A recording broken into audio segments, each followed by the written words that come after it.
У меня есть несколько проектов, посвященные нашему крымско-татарскому народу.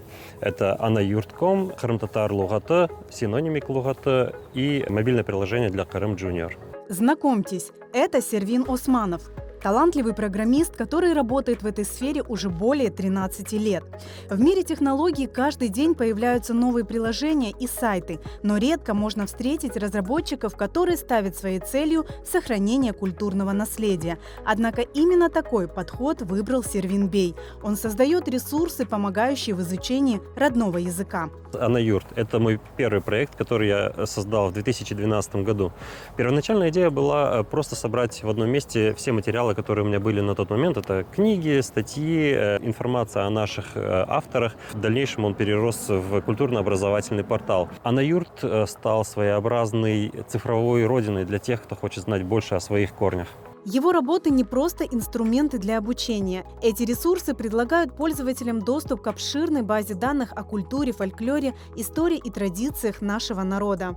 Мобильное приложение Крым Junior – это сборник детских стихотворений на крымско-татарском языке. Оно предназначено для нашего молодого поколения, чтобы они с детства приучались к родному языку. Синонимик Лугаты – это про богатство нашего крымско-татарского языка. Это совместная работа с командой Крым-татарджи онлайн-терджиман. В основе лежит труд Римзи Девлетова, который стал фундаментом для мобильного приложения. Приложение Крым-татар Лугаты за основу был взят словарь Сейрана Усеинова, ну и в дальнейшем был пополнен словами из интернета. В приложении имеется функционал, который позволяет сделать обучение не только полезным, но и увлекательным.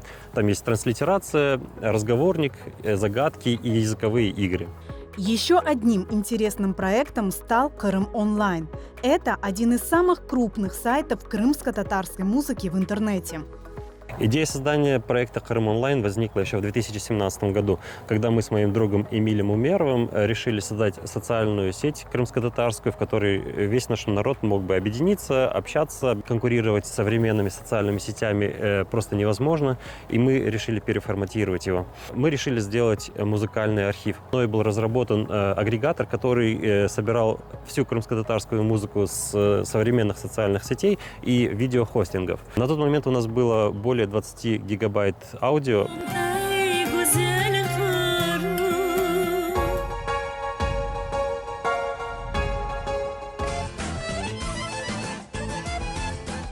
Сейчас в базе более 350 исполнителей и 1000 песен, от старых фольклорных до современных студийных записей.